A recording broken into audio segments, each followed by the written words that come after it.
नाज़रीन ग्रामी, आपने बारहा ये तो सुना होगा कि बहुत से लोगों ने राह हिदायत पाकर दीन इस्लाम कबूल कर लिया। लेकिन क्या आपने ऐसे बदकिस्मत लोगों के बारे में सुना जो दुनिया की दौलत और शोहरत कमाने के लिए दीन इस्लाम से मुनहरिफ हो गए? शोबिस की दुनिया में दौलत और शोहरत पाने और गैर मुस्लिम आकाओं को खुश करने के लिए इन्होंने कैसे अपने ईमान का सौदा किया, इन बदकिस्मत लोगों के बारे में जानने के लिए इस कीमती और मालूमाती वीडियो को शुरू से लेकर आखिर तक जरूर देखिएगा, जिन्होंने इस दीन हक को छोड़कर तबाही और बर्बादी के रास्ते को चुन लिया। तो आइए चलकर मौजू का बाकायदा आगाज करते हैं। दोस्तों, सबसे पहले बात करते हैं परवीन बॉबी की। भारत की टॉप एक्ट्रेस परवीन बॉबी ने 1980 की दहाई में भारतीय फिल्म इंडस्ट्री पर राज किया और हर तरह के रोल अदा किए। दौलत और शोहरत कमाने के लिए हर तरह के फैश सीन अक्स बंद करवाए। हालांकि परवीन का ताल्लुक एक पख्तून कबीले से था। परवीन के बाप का नाम वली मोहम्मद खान था।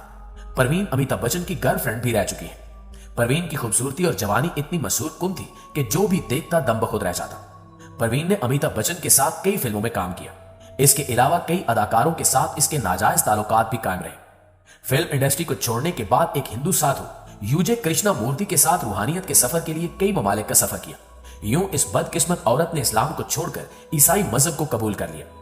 परवीन बॉबी 22 जनवरी 2005 की सुबह मुंबई में अपने फ्लैट पर मुर्दा हालत में पाई गई। जब उसको रेस्क्यू किया गया तो मालूम हुआ कि ये कई दिनों पहले ही मर चुकी थी। कई दिन तक अपने कमरे में मुर्दा हालत में पड़े रहने की वजह से इसकी लाश से ताफन उठने लगा और किसी को कानो कान खबर भी ना हुई। उम्र के आखिरी हिस्से में कई तरह की बीमारियों का शिकार हो चुकी थी और इसका ख्याल रखने वाला कोई भी नहीं था। दोस्तों, अब आपको तिलकर रत्ने दिलशान के बारे में बताते हैं। दिलशान, जो कि श्रीलंका से ताल्लुक रखता है और एक मशहूर क्रिकेटर है, श्रीलंकन क्रिकेट टीम का साबिक कप्तान भी रहा है। इसका शुमार दुनियाई क्रिकेट के अमीर तरीन लोगों में होता है। दिलशान आईपीएल में भी नुमाया कारकर्दगी दिखा चुका है और इस वजह से इसने काफी दौलत भी समेटी। दिलशान सन 1976 में श्रीलंका में पैदा हुआ। दिलशान के वालिद मुसलमान जबकि वालदा बुद्ध मत मजहब से ताल्लुक रखती थी। बचपन में दिलशान मुसलमान था और आपको यह जानकर हैरत होगी कि इसने कुरान पाक मुकम्मल पढ़ रखा था और इस पर अमल भी करता रहा। दिलशान को बचपन से ही क्रिकेट का बहुत शौक था और जवानी तक पहुंचते ही एक अच्छा क्रिकेटर साबित हुआ। लेकिन अपना कैरियर बनाने के लिए इसको मुख्तलिफ मुश्किलात उठाना पड़ी।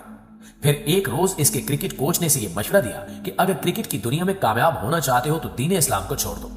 फिर यूं हुआ कि कोच की बातों में आकर 16 साल दिलशान ने दीन इस्लाम छोड़ दिया और बुद्ध मजहब में शमूलियत इख्तियार कर ली। क्योंकि बुद्ध मत श्रीलंका का सरकारी मजहब है तो मजहब तब्दील करने के बाद दिलशान को क्रिकेट की दुनिया में खूब पजीराई हासिल हुई। ना सिर्फ क्रिकेट की दुनिया बल्कि म्यूजिक और फिल्म इंडस्ट्री ने दिलशान को हाथों हाथ लिया और ये रातों रात दौलत और शौहरत की बुलंदियों को छूने लगा। दुनियावी ऐशो इशरत की खातिर इस बदबख्त इंसान ने दीन इस्लाम को छोड़कर कुफर का रास्ता इख्तियार किया, जो कि इंतहाई अफसोसनाक है। नाज़रीन मोहतरम, अब आपको जावेद अख्तर के बारे में बताते हैं। जावेद अख्तर बरसगीर पाक व हिंद का मशहूर शायर है। इसका ताल्लुक हिंदुस्तान से है। जावेद अख्तर इस वक्त 78 बरस का हो चुका है। जावेद अख्तर उर्दू अदब की दुनिया का एक जगमगाता सितारा तस्वुर किया जाता है। ये एक बहुत ही उम्दा लिखारी है। जावेद अख्तर 17 जनवरी 1945 में ग्वालियर मध्य प्रदेश में पैदा हुआ। वालिद का नाम जानिसार अख्तर था। इसके वालिद भी एक शायर थे। इसके दादा फजल हक खैराबादी बरसगीर के मशहूर आलम दीन थे, जिन्होंने 1857 में मजहबी बुनियाद पर तकसीम हिंद की तहरीक चलाई थी। जावेद अख्तर का असल नाम जादू था और यह नाम इसके वालिद जानिसार अख्तर ने अपनी एक हिंदुस्तानी फिल्म के गीत के मुनासबत से रखा था और इसकी वजह यह थी कि वो उस दौर का कामयाब तरीन गीत था, जिसके बोल कुछ यूं थे, लम्हा लम्हा किसी जादू का फसाना होगा। जावेद अख्तर ने लखनऊ से तालीम हासिल की। वालिद की तरह जावेद अख्तर की कलम में ऐसा जादू था कि जो कोई इसका फन सुनता था वो हैरान रह जाता था। मुस्लिम घराने में तरबियत पाने वाला जावेद अख्तर हिंदू मजहब से मुतासिर हुआ और फिल्म इंडस्ट्री की चकाचौंध रोशनियों को देखकर इस बदबख्त इंसान ने भी दीन इस्लाम छोड़ दिया।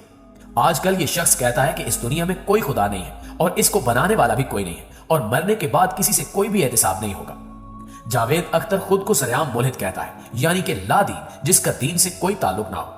बहरहाल जावेद अख्तर चाल ढाल से एक हिंदू मालूम होता है, जबकि यह खुद प्रस्त शख्स अपने आप को एक सच्चा और पक्का हिंदुस्तानी साबित करने की तगोदौ में लगा रहता है और इस वजह से यह मुआशी तौर पर काफी खुशहाल भी हो चुका है। भारतीय हुकूमत इसे खूब नवाजती है, जबकि फिल्म इंडस्ट्री में भी इसे इज्जत की निगाह से देखा जाता है।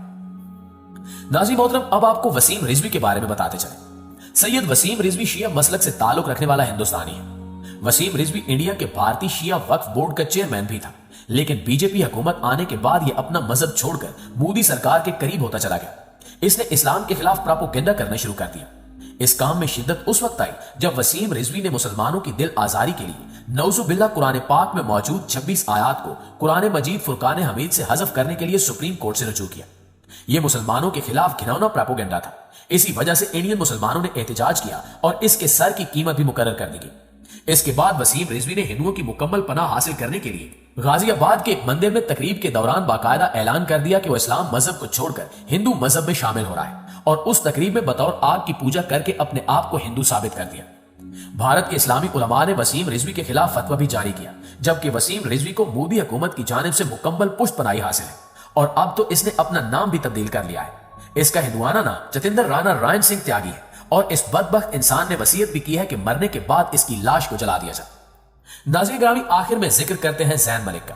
ज़ैन मलिक बरतानिया से ताल्लुक रखता है और एक गुलकार है। ज़ैन मलिक का वालिद यासिर मलिक मुसलमान है और पाकिस्तान से ताल्लुक रखता है, जिसने यूके की एक गोरी के साथ शादी कर रखी है, जिससे 3 बेटियां और 1 बेटा पैदा हुआ। ज़ैन मलिक ने अपने बचपन में कुरान की तालीमात भी हासिल की। ज़ैन मलिक की परवरिश इस्लाम के मुताबिक ही हुई और एक बरतानवी फैशन मैगजीन वाकियों को इंटरव्यू के दौरान ज़ैन मलिक ने इंकशाफ किया कि वह मुसलमान नहीं रहा, क्योंकि वो अपनी जिंदगी को मुसलमानों के मुताबिक नहीं गुजारता।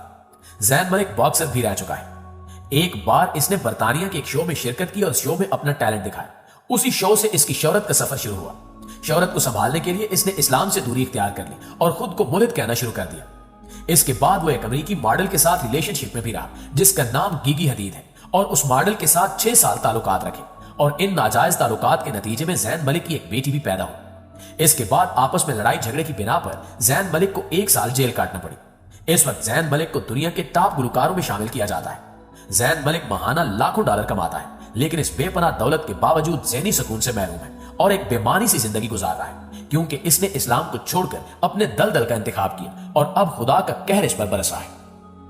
जी तो मुअज़्ज़िज़ दोस्तों, ये थी हमारी आज की वीडियो। इस हवाले से आप दोस्तों की राय क्या कहती है, कमेंट करके हमारे साथ शेयर जरूर कीजिएगा। इंशाल्लाह आपसे मुलाकात होती है अगली वीडियो में। तब तक अपना और अपने प्यारों का ढेर सारा ख्याल रखिए। अल्लाह निगहबान।